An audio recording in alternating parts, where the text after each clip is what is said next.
All right, good evening, everyone. Welcome to our CDBG public hearing number 2. This is our final public hearing in our budgetary process. We have one more brief public hearing regarding the projects in the floodplain. That'll be coming up in April, and we'll have that planned in just a few days. So welcome again, Mayor, members of the City Council, members of the public, city employees. What we're going to do is propose our budget that we've come up with after we've looked at the proposals we received, talking with city administration, looking at the budget amount that we're going to receive, and we put that all together, and that's what we're going to present tonight. I'm going to go through everybody has a copy. If you don't, there's one on the table near the door and one on the chair up here. If you don't have one, pick one up. And we'll go through that, and then any questions, we'll open it up for comment. It should be pretty straightforward, and I'll go through that at this time. We do, remarkably and thankfully, have our budget amount. It came in fairly recently from HUD, so we're pretty locked into $927,972. We're pretty sure that's going to be our number for this year. It went up about 12,000 or so from last year. Not a big increase, but it is creeping up instead of going down, which is good. The program income we received on payoffs from our residential rehabilitation loans as of February 29th is our latest record of that, and it's $92,400, which is up a little bit.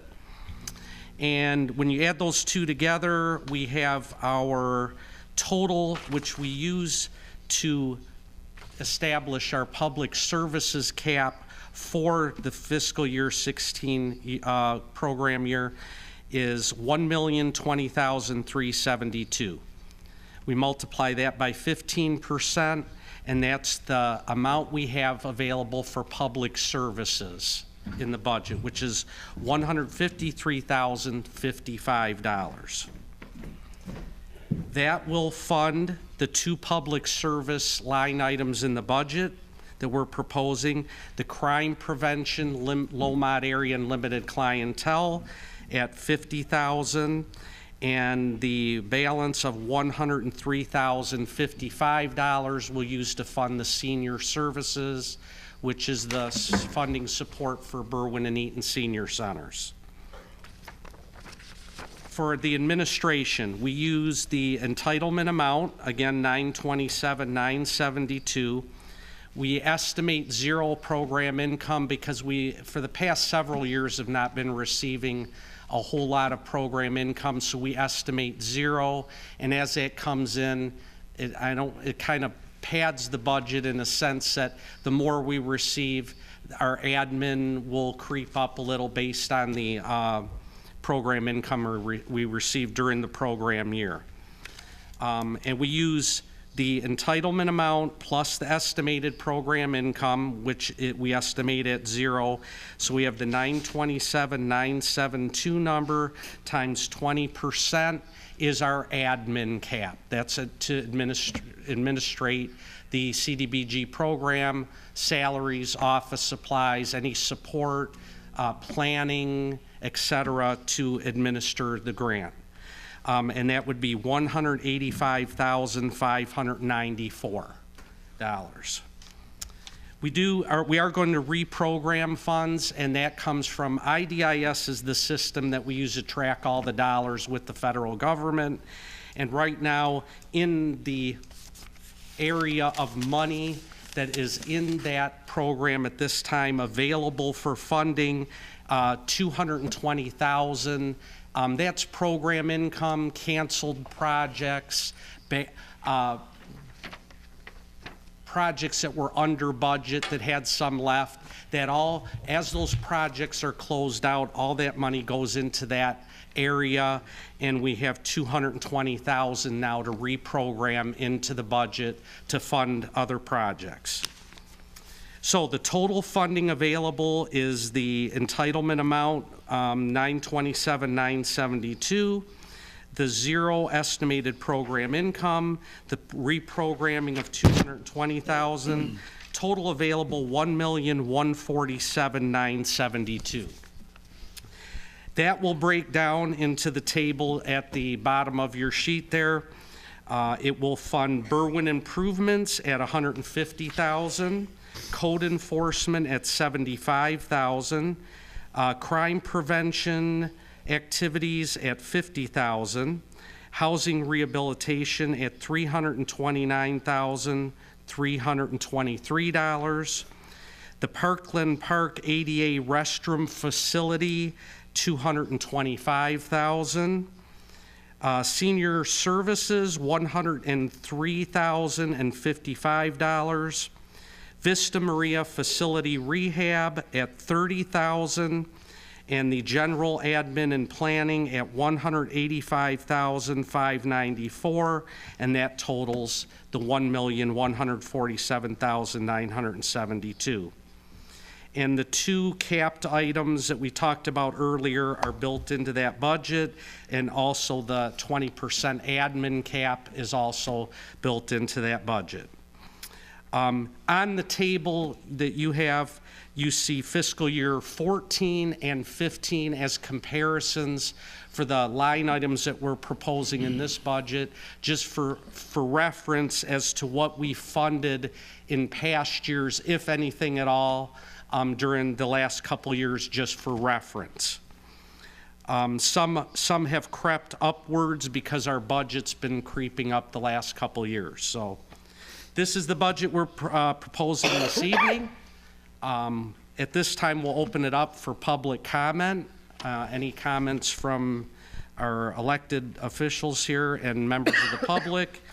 And then what we'll do is we will finalize this in the sense that we will publish it next week in the paper, and it goes out there with the action plan with a draft version for 30 days. It is open for public comment per the requirements from HUD. Now, as another component of this, because we mentioned our 5-year plan, which is our 16 through 25-year plan, the action plan is a component of that. Jason's going to say a few words about the 5-year plan and how that's gone, how many surveys we received back, any input, and just a brief little few comments about the 5-year plan, because we need to get that out in the public as well. And then we'll be able to open it up for comment. So, okay, Marge, question? Yeah. Councilwoman Horvath. That's all right. I'm sorry. I know. That's I just all right. Used That's to all right. Working with people so long. I don't want to. Chris, on the code enforcement, and to tell you the truth, I think I ask this every year. It's $125,000. Now, what code are we talking about? Are we talking about Jack? Are we talking about the PD? Are we talking about a combination? Code enforcement. Those are the activities related to code enforcement that are administered by either the building department or the division, the code enforcement division, and activities for ordinance. It's code enforcement, ordinance, any of those activities that take place within the low and moderate income areas of the city. Okay. Okay, who administers those is up to the city administration or however that's put together, and then we track that with data, and then the grant is invoiced accordingly. Okay. Okay. That's all I have now. Mr. Chair. Okay. Councilman Abdullah, go ahead. Just to tag on Councilman Marge's question. So are you talking about houses that are being brought up to city code, or are you talking about where just maybe an ordinance officer happens to drive by a property and sees that it needs some work, and then they're enforcing the codes on that particular property? Which one is that? Well, it's if they go out and they see they tag a property, or there's a call, they go out, their time spent dealing with that property under code enforcement or code issues, they can invoice the grant against for that time. So if they do follow-up, if they do, and then administration as well, gathering the data. All of that is eligible for reimbursement, but it would be those code enforcement and ordinance activities on properties that are within Now, the you said it's based on income, so is this based on a specific house, or are you talking about just general neighborhoods in general? These are low and moderate eligible income areas. Areas, okay. That are established by the census and by HUD using the census numbers. So they're established. We showed you those areas in our first public hearing. I did not bring that map tonight. You're always welcome. I can get that to Sure. you to review where those areas are. So anytime they visit a property within those areas, it's automatically a low mod area benefit. And you're correct, it's not the individual household, it's the area. Okay, I that had it's another located in. question in regards to the Parkland Park ADA restroom facility, Mm-hmm. $225,000. Two questions that I had for you on that one. Is this for one particular restroom facility, or is it a multitude in a particular area? And what's being done for $225,000? The existing facility there was researched We're and, talking about one spot, one building, right? right? Okay. It's cannot be retrofitted or renovated. It's cost prohibitive to do that. So it's going to be a demo of the existing facility and then a new construction of ADA accessible restroom facilities that service the upper area of Parkland Park. But I mean, it seems to me like it's kind of excessive, you know, because when you're building a house, you can build it for $80, $90, $100 a square foot. If it's just going to be bathrooms, I mean, how many bathrooms are we talking roughly? Well, I haven't seen the exact plans But, like, personally, rough. because we go by the proposal. Per the Recreation Department, the most details I have is, there was some renovations of some restrooms, so they took what that has been done relatively recently, and we always have to try to get an estimate so we know the budget, and that was the estimate that was given preliminary for that new construction. The bids based on will what they come back I to don't the know how council. many So we'd have to actual approve 'em, 'cause it details on the seems- facility. Yeah, this is a placeholder in the budget, but they'll go out and get specifications and stuff. It comes back Mm-hmm. before the council. Because, you know, gotta quarter release million the bid. seems quite high for I don't bathrooms. disagree. I haven't been there in a long time, but I think it's 4 and 4. I think it's 4 males, 4 females. Right. So that's 8 bathrooms, and it has to be handicap accessible. Right. Yeah. But what I'm saying is, if it's okay, unlike a home, there's no granite, there's no marble, there's Right. nothing, there's no oak doors, there's nothing fancy. It's basically a box, you know, I could build a 8 house bathrooms almost for- possibly. Yeah, I could build a house for 200. So it seems, I don't know, it just seems a little excessive. So personally, if the mayor is saying we will see the estimates, that's different. But if there's not an estimate, I'm definitely against $225,000 for bathrooms. It seems like, honestly, it seems to be quite high for that budget, personally. Right. Again, in our looking at the proposal and questions we ask, obviously, when we see a number, we go, hold on here. But that is the preliminary estimate based on, you know, Especially because you said, similar they said projects. they're going to be using a part of, the part that's already been done, and you're just adding on to it. So you're not even building from scratch. You just basically No, this is new construction. complete. I know, but you mentioned there was a part that had already been done In another area. in another. Well, they were using other bathroom renovation or projects per the Recreation Department to arrive at an estimate. Oh, an estimate, okay. To use for this project. Okay. So That they clarifies they it. put different. Right, that clarifies like it now. Okay. comps. I presumed you Okay. already had a part built and you were going to put on a little bit more.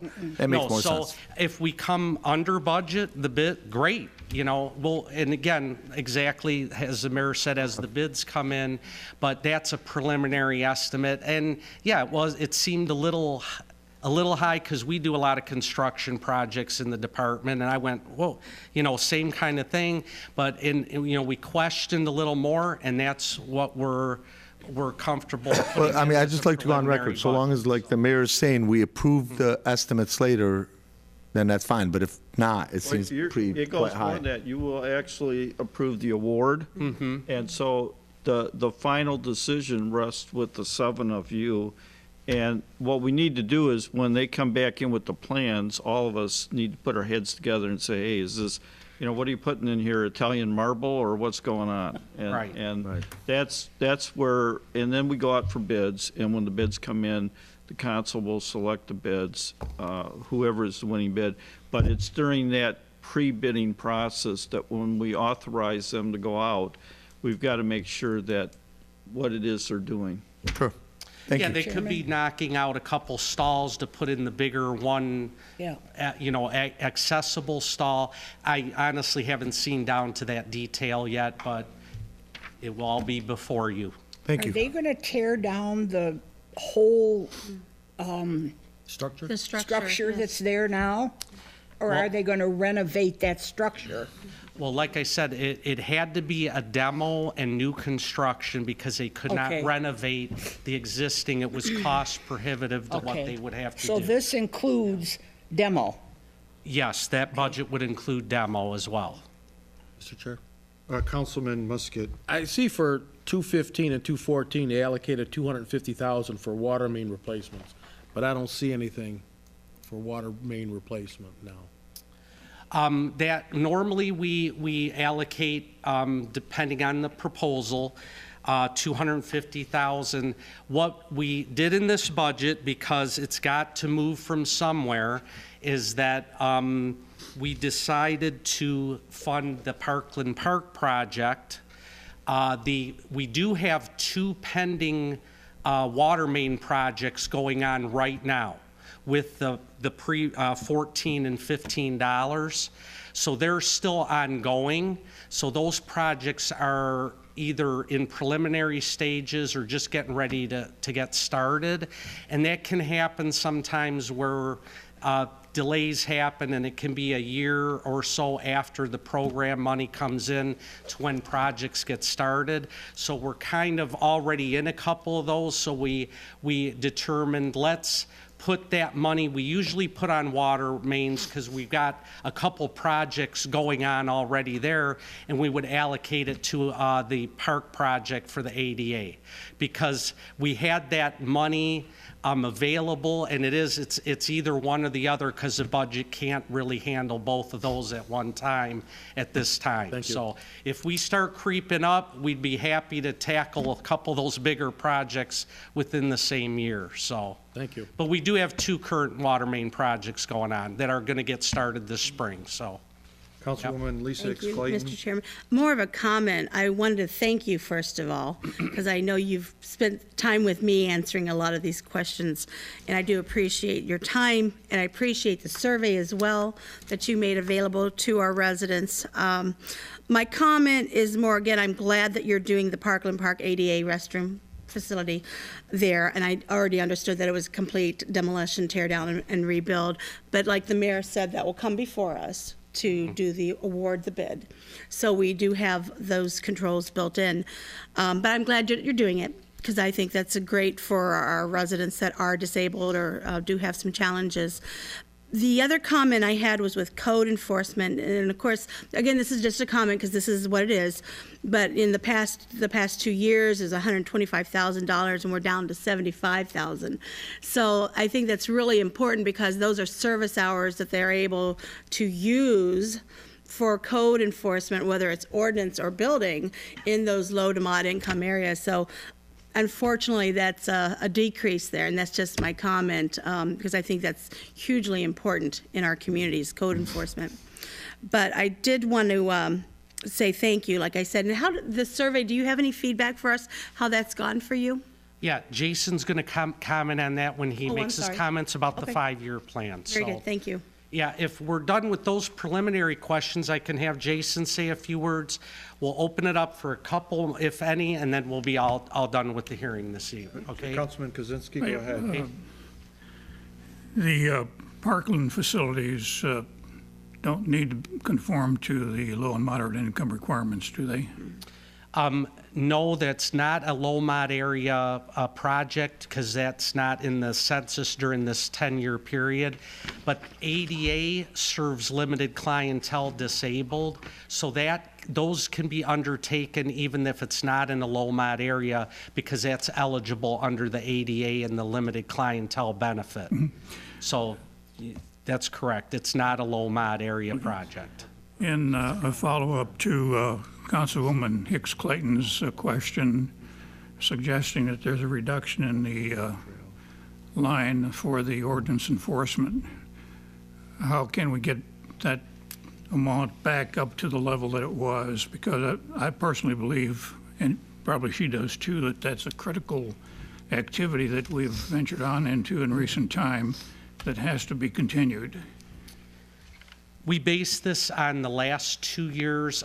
We went through, looked at what had been expended for code enforcement, and we worked the budget based on those numbers. So, During an average of the expenditures from the last couple years. and you're saying, We're not spent out yet for this year, but we use that as a guide to establish that number.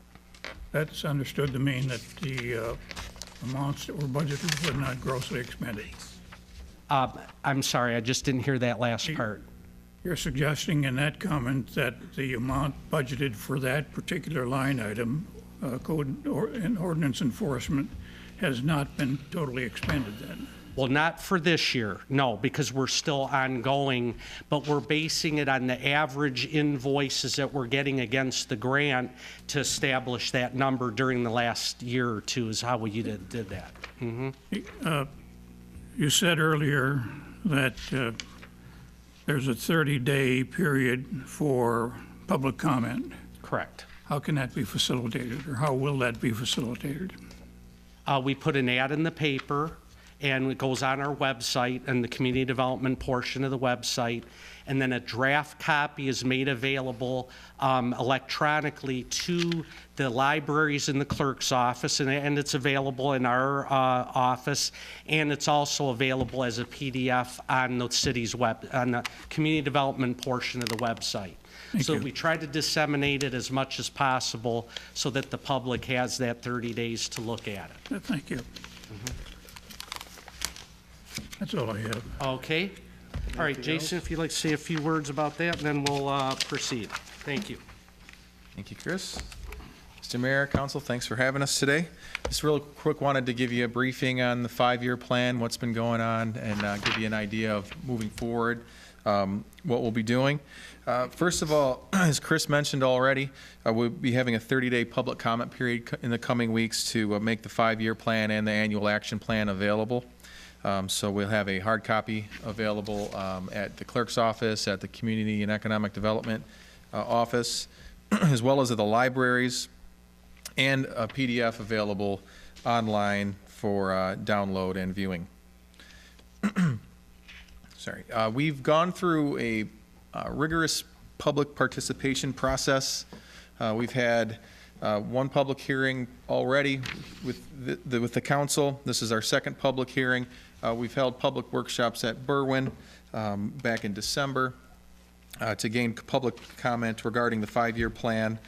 We've also had an online survey available and a paper survey available that I wanted to share what the results have been from that and from our other public input meetings, and give you an idea of what some of the top priorities were that came out of that public process. First off, the survey that was conducted online was on SurveyMonkey, which we made available at our last public hearing. The paper copies were available at Berwyn at the Community Development Office. We didn't get a lot of responses. We only got about 10. I was a little disappointed in that, but we did a lot of outreach for that survey. I'm not sure what the disinterest was necessarily, but it was a short survey, so I know that we didn't dissuade people from taking it from having too many questions. But the questions that we did get answered, we did get productive input from, and that coupled with all of the other meetings that we've had, I think we've gotten some good input from the public and from the council and the administration. Some of the top priorities, some of the common themes that came out of all of that it's things that people view as the top priorities moving forward over the course of the next 5 years. We're the continuation of the housing rehab program and home improvements throughout the city. Drainage and water main issues, dealing with those. There's a lot of flooding issues here in the Heights, along with water main breaks. They want to continue improvements to those. Code enforcement, continued code enforcement throughout the city. Senior services and senior facilities seems to be something that gets talked about quite a bit when we are at our public meetings, in addition to some of our survey work. Both the services and facilities, Berwyn and Eaton, are both heavily used. So continuing on with those services. And then something that's been talked about pretty heavily in the city of Dearborn Heights over the course of the last several years is ADA accessibility at parks and facilities, public facilities throughout the city. And I know that there have been several projects that have been conducted over the last several years with the Community Development Block Grant funds. And so continuation on with those types of projects. I picked out 5. Those were the 5 highest priorities that I saw from all the public input and survey work that we've done. So when we're tailoring our goals and objectives for our 5-year plan, we're certainly make sure that we tackle those 5 top priorities. Not to say that those are the only 5 things we heard from people. I just wanted to give you a quick idea of what the top items were. And those goals and objectives and the 5-year plan, as I mentioned, will be available in the coming weeks for public viewing. So that's my 5-year plan spiel. Chris has gone over our budget already. Wanted to make one note about the budget related to the 5-year plan. As you go down the listing of activities that are shown and recommended for funding, each one of those does touch one of those top priorities that we've identified through our public process. So that's a good thing to know that our projects are being addressed, our top priorities are being addressed through what we're proposing to fund in the upcoming fiscal year. And moving forward into the next 4 years after the initial fiscal year, the first fiscal year, we will plan to continue meeting those top priorities and the goals and objectives that we have outlined in the 5-year plan. So I will open it up to any questions or comments that anyone has related to what I've talked about. Mr. Chairman, Councilman Kozinski? that's an interesting discovery or comment that you make of the 5 priorities. You've called out code enforcement as number 3. In spite of that being one of the top priorities, we still fall short on the potential for getting additional funding to match that of what occurred by way of budget last year. So I guess I'm insistent on finding or facilitating a way of getting more budget into that line item so that we can continue the good work that has been established thus far.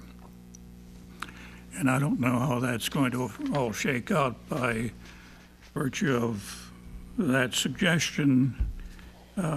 If there's a way to get additional funding, let's do it. If not, let's work on it to a conclusion that there could be additional funding.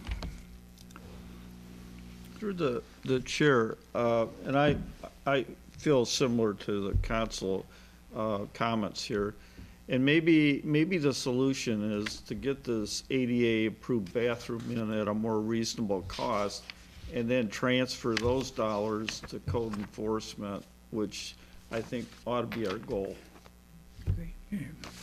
Good suggestion. Yeah, Mr. Mayor, if we get more money from CDBG, maybe not necessarily, but that often means less money that the city puts in, correct? Yeah, in this case, we've not done that. We have actually put real new dollars in the code enforcement. I mean, Jack, you've been here, what, a couple of years now? And if you go back like 4 years, you would find that there were basically 2 people and some part-time, very little. And that now, we thought it was so important, we made it a department, put it under Jack's leadership, and have really skyrocketed the number of people in that office. And that's all been new dollars. So if one new dollar goes in there, I, as mayor, have not used it to fund what we have, but actually to augment and increase the department. So this, in this particular case, it is not a transfer dollars or some kind of shell game. This is for every dollar that we put in there. And in fact, when you get the budget, you're gonna find out I'm allocating part of my secretarial staff and other people that I felt if we can even get like a half a person or a third of a person, and in fact, it seems to be working out real well. We've had Stephanie in my office who, to her credit, came to me and said, you know, Mayor, I feel I'm being underutilized. And we talked about she augmenting and doing some of the work in regards to, and so she's doing that, and it's working out real well.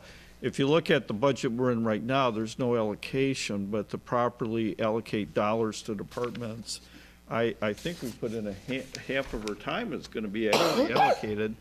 And so, in answer to your question, in this case, it's not gonna supplement, in a sense, to cover a general operation, but rather to increase the Great. function.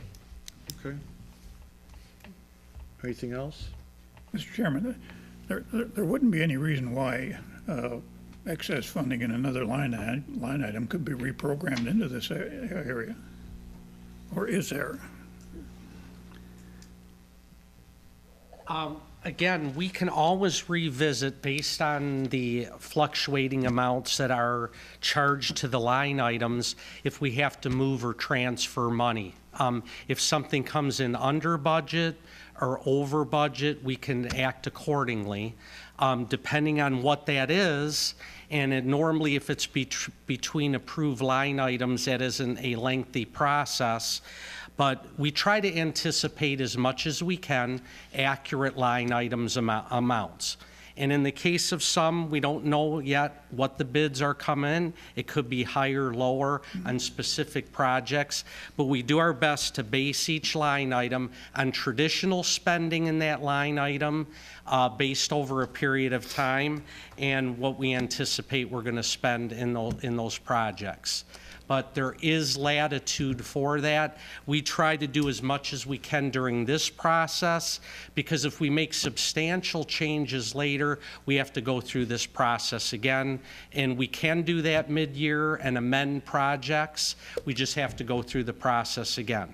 But we try to do everything we can in the spring here as we're preparing to be as accurate as possible to anticipate the upcoming fiscal year spending, so.